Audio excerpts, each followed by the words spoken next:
Hey guys, how you guys doing today? Hope you're doing pretty good.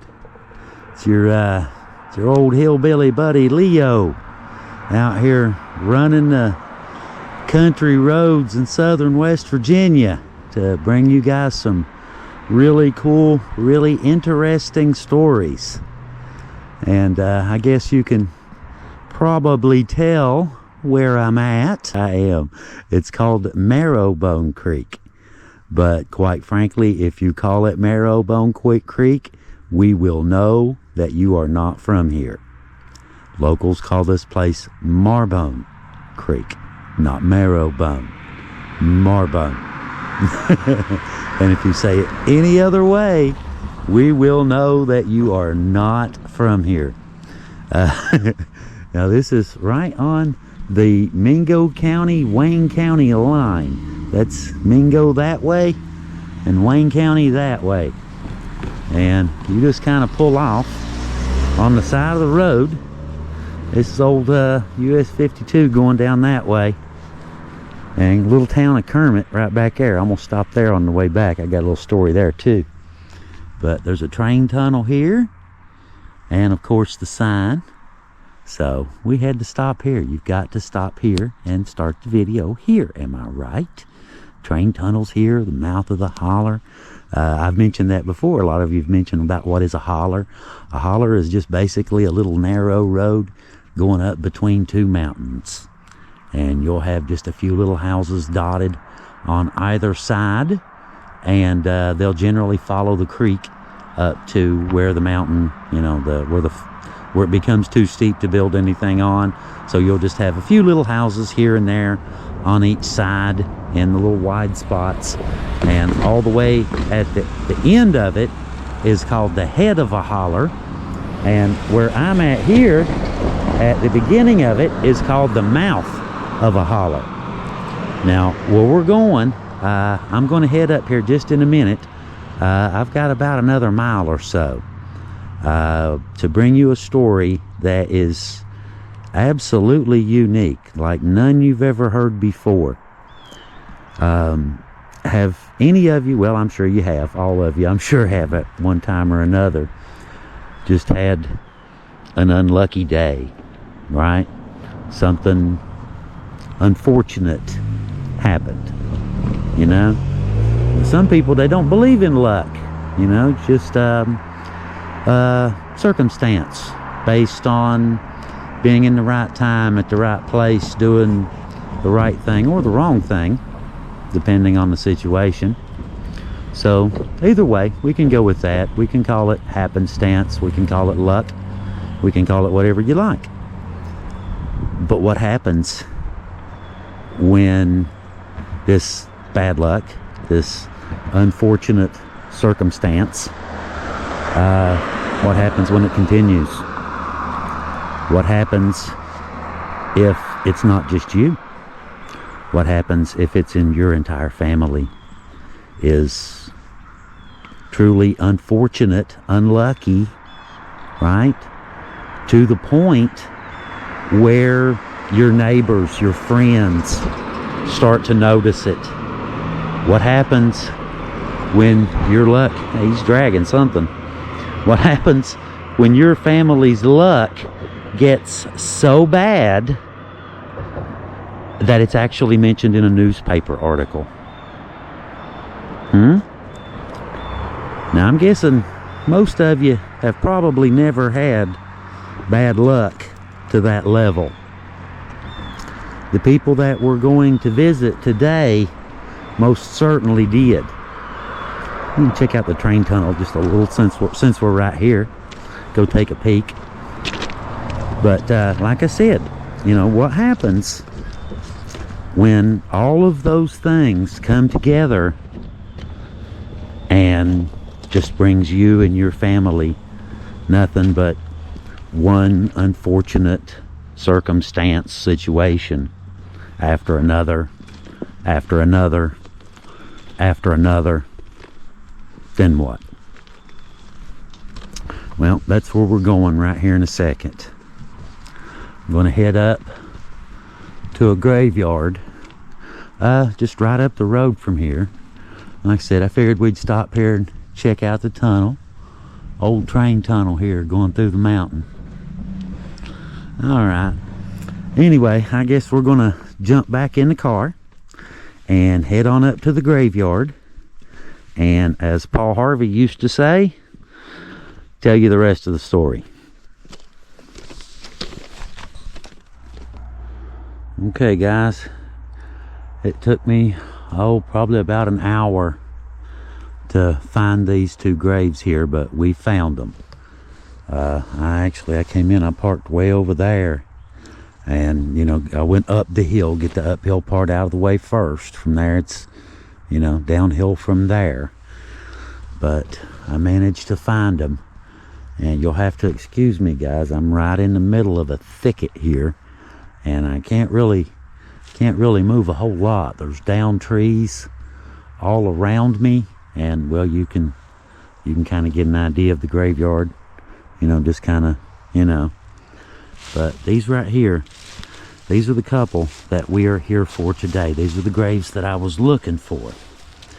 Now, like I told you earlier, we're here to bring back the story and the life of what locals called the ill-fated Brewer family. We were mostly here for Isaac, but his, you know, obviously his family is here as well. That's his mother and father right there, and I found a few more on up the hill.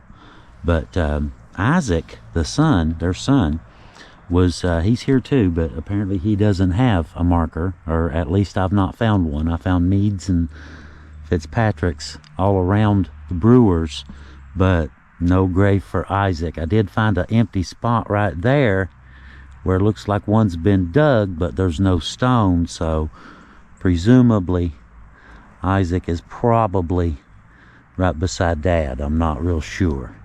Like I said, there's no marker there. But anyway, Isaac was said to be one of the wealthiest timber owners at the young age of 24, which in the 1800s is, you know, it's kind of like being a middle-aged man. Isaac was the son, like I said, of James and Lucinda here.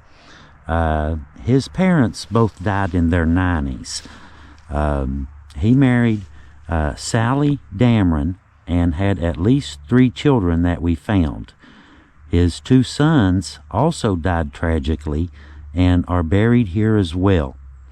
Floyd was killed in a fight over a woman and was shot in the stomach. Wallace died 4 years before that trying to swim the Tug River. His sister Sarah also died in her 20s, and her husband Harry died in his 40s after what they called a lick on the head got infected. They were called, like I said, the ill-fated Brewer family. Now, after a while, locals began to notice that this family had a very unusual trend going on, even for those hard times. Now, I've got a couple articles here that I brought along, and I wanted to read you guys. I want to show you something here. Now, this first one is from the Logan Banner, dated May 22nd of 1890. Another Murder was the title. On last Saturday night at the residence of George R. Waller near the mouth of Pigeon in this county, James Brewer shot and killed his cousin Isaac Brewer.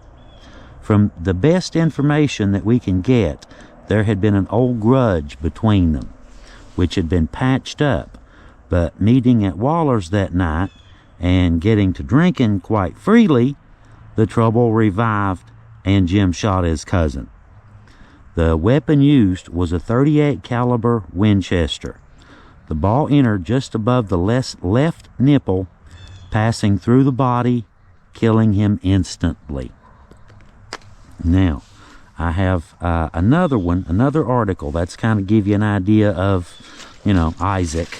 Let me get situated here. It's kind of leafy, kind of wet. Been raining, so bear with me, guys. I'm getting wet here just a little bit.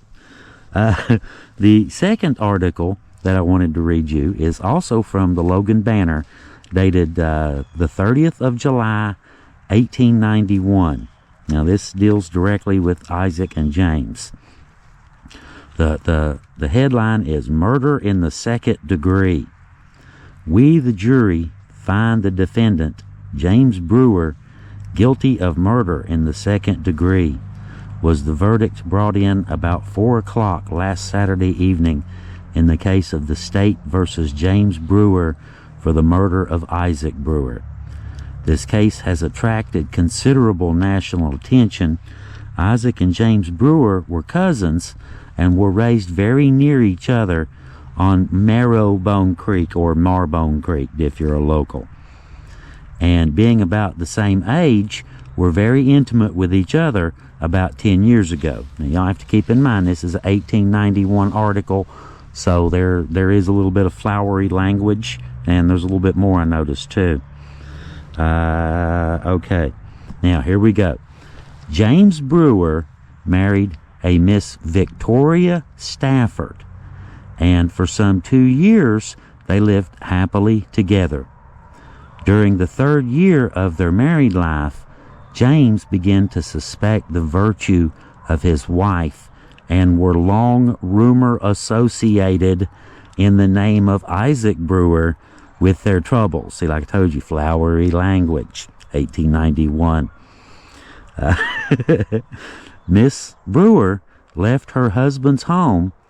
During the intervening 6 years, several reconciliations were effected between James and his wife, but were of short duration. James sought relief from his sorrows in strong drink. He got into some alcohol, some moonshine. On the morning of May 17th in 1890, James Brewer left his home on Marrowbone Creek in the company of John Lee White, went to Pigeon Creek to hunt for a pistol which White had lost. As both of the men had had trouble with some of the Basdens, they went heavily armed. Now, the Basdens were, that's another video we did, it was another feud. They were called the Badass Basdens that died. Yeah, anyway. While on Pigeon, James Brewer met his wife at the home of Dick Gilman, and being under the influence of bad whiskey, all of his old passions were aroused, and at the muzzle of his pistol, he marched his wife to the house of George Waller, where more whiskey was secured. Here his wife escaped from him, and the crowd at Waller's was reinforced by the appearance of Isaac Brewer and his brother William. William Brewer, seeing the condition of James Brewer and fearing serious trouble, tried to get him home but failed, and was accidentally shot in the arm by James Brewer. Isaac Brewer, hearing the shot, rushed to the assistance of his brother William, and said that he could whip any man who shot his brother. From this time until the time of the striking the fatal blow, Isaac and James were in a dispute with each other, with frequent handshaking and protestations of friendship, drinking and eating oysters together, and a confession from Isaac of undue familiarity with his wife. You see where we're going here, right? Okay. About 11 o'clock at night, in the same room in which George Waller and his wife were sleeping, Andrew Maynard and John Lee White being in the same room, James knocked Isaac down with the butt end of his Winchester, and while still lying upon the floor, shot him through the heart. James Brewer was indicted by the grand jury in July of 1890 and went to trial in October. General C.C. Watts and H.K. Shoemate appearing for the prisoner, and a jury failing to agree, the prisoner was admitted to bail. At the April term in 1891, the case was again continued. At the next term, a jury was sit in the box. At 1 o'clock on Thursday afternoon, the trial began. Judge J.H. Ferguson of Charleston and H.K. Shoemate represented the prisoner, and prosecuting attorney Wilkinson was assisted by S.J. Markham of Huntington. The taking of evidence proceeded rapidly, and by 4 o'clock on Friday evening it was all in. The court, after getting the agreement on each side, was to be limited to 2.5 hours and adjourning until Saturday morning. At 8 o'clock sharp on Saturday morning, the argument was opened. Judge Ferguson closed for the defense, and then Mr. Markham closed for the states. Both arguments were first class. There were 2 lines of defense. First, at the time the mortal blow was struck, Isaac Brewer was getting his pistol from his pocket, and James Brewer acted in self-defense. Second, that James Brewer was justifiable on the account of the intimacy between Isaac Brewer and the wife of James Brewer. Neither of these defenses, however, availed, and after about 1 hour of deliberations, the jury brought in the above-mentioned verdict. Wow. Wow. Now, I told you when we started this that this was a pretty wild story. And somewhere in this graveyard, I think probably right there, lays Isaac. And the rest of the ill-fated Brewer family is somewhere in this graveyard.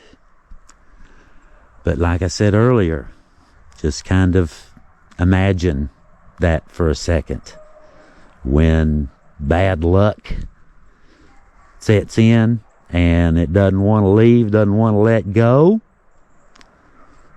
I guess you can see what happens, can't you? Which I suppose the parents, they lived to be in their 90s.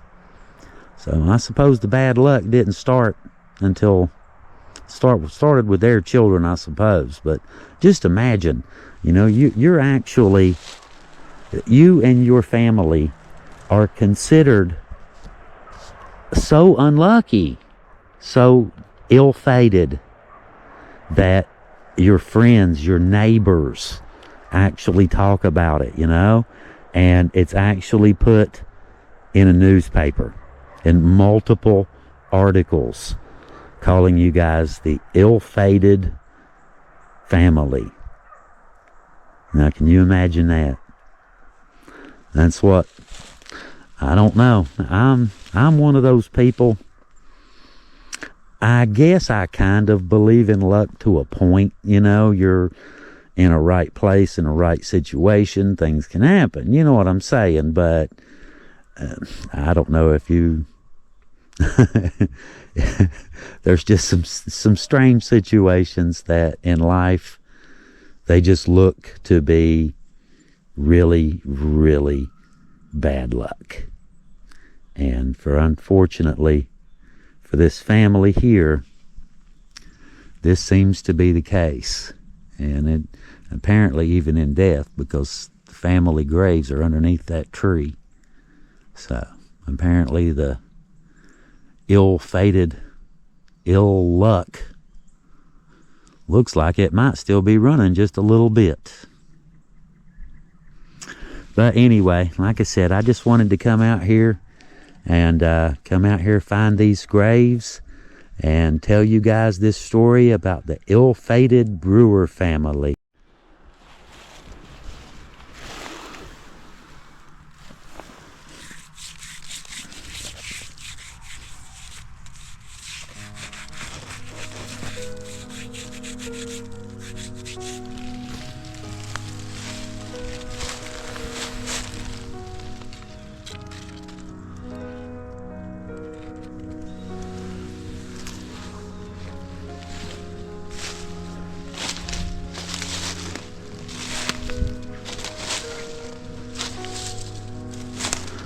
Thought I was just finishing up a story right there about that grave there, that family, and just thought I'd kind of video some of this old Brewer Fitzpatrick Cemetery in Wayne County, West Virginia.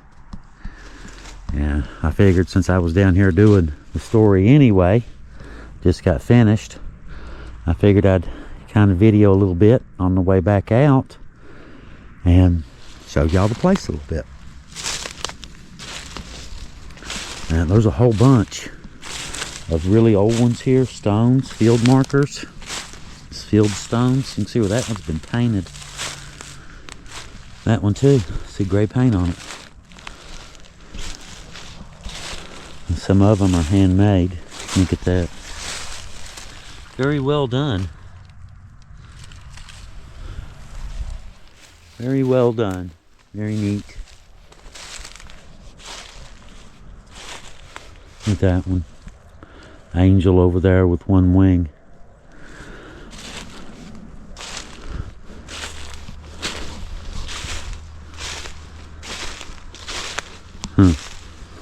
Look at that.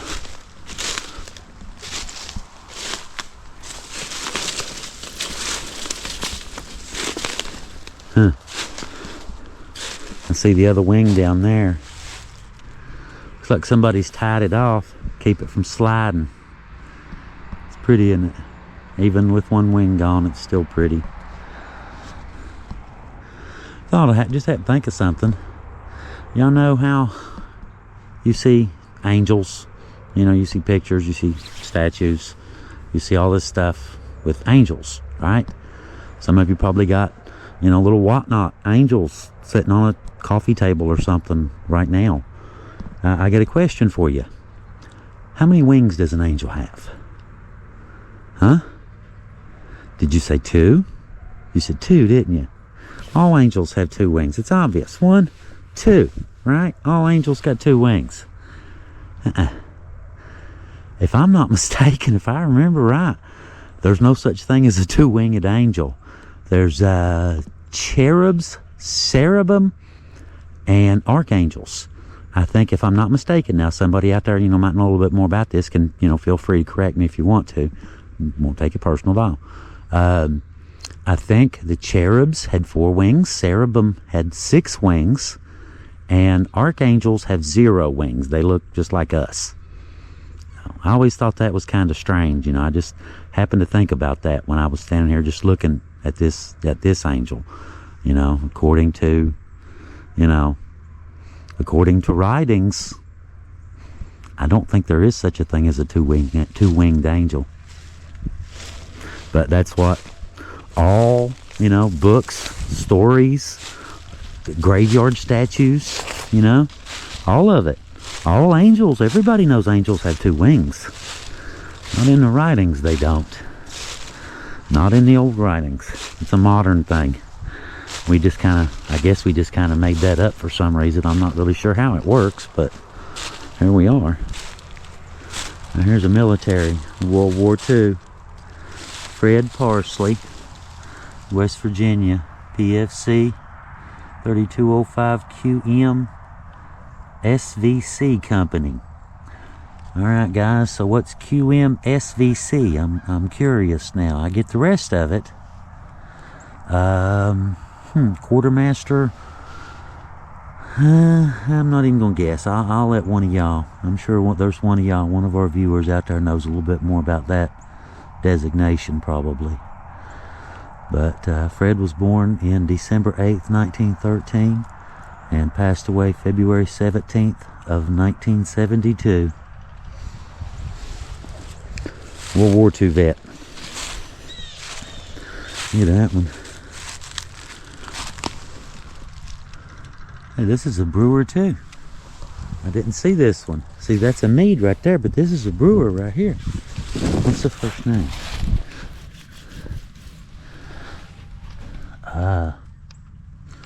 I cannot make that name out. The first name. It's got paint in there. See, that one's a Mead.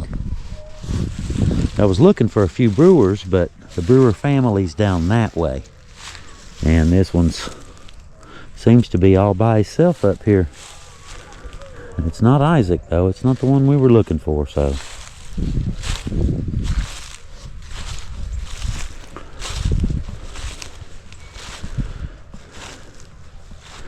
a little weedy in it. But that's how it is with these, you know, with mountainside cemeteries. You know, if you live in a mountainous area, pretty much all of the cemeteries will be back up on a mountainside somewhere. And they do that to save the level ground for, you know, houses and farms and things like that for people to actually live in, to live on, and use this stuff on hillsides as graveyards. And you'll run into these a lot around here. My honest opinion, I believe probably about 80% of our graveyards are somewhere on the side of a mountain, somewhere where you have to really climb. And this one is no exception whatsoever. I don't know, let me get over here, you'll see what I mean.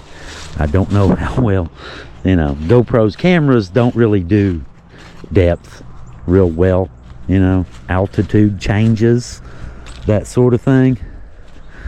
But look at this.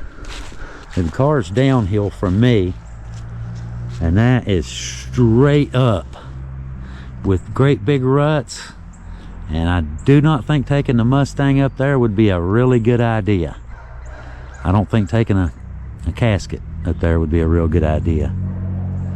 But that's how it's done. You carry it up there the best you can, right? Get a couple extra pallbearers and you go up the hill. And, you know, we've had a couple of my family cemeteries are on mountainsides like this too. And, you know, we've had to do the same thing, you know, just get 8 pallbearers or 10 instead of 6 and just head up the side of a mountain. I've done that a few times. I've dug a few graves. I sure have over the years. I've dug a few. And I've carried a few caskets too. But anyway, like I said, I just thought I'd show y'all a little bit of this, just how steep this hillside cemetery is. I mean, from right there where it starts, down here past these pines, you see those 3 pines, it starts just below those 3 pines, and it goes just up there. You see that white block building? You can see it, barely see it right there, and the trees above it. That's as far as it goes right there, but that's every bit of probably, I'm gonna say, a 400-foot elevation change, something like that. So I mean, you know, it'd be like carrying a casket, you know, 400 feet, you know, straight up the side of a mountain. But that's how it's done. You know, that's just the way it's done here. That's the way it's always been done here. And, you know, unless cremation becomes more popular, that's how it'll be done here in the future. Alright, well, I guess I better load up. Like I said, still yet got a little ways to go, and the sun's trying to sneak down on me. He's trying to get in a hurry on me. So I guess I better get on out of here and go get to my next site before it gets dark on me. Y'all have a really good day, and we'll see you next time on the Hillbilly Files. Leo out.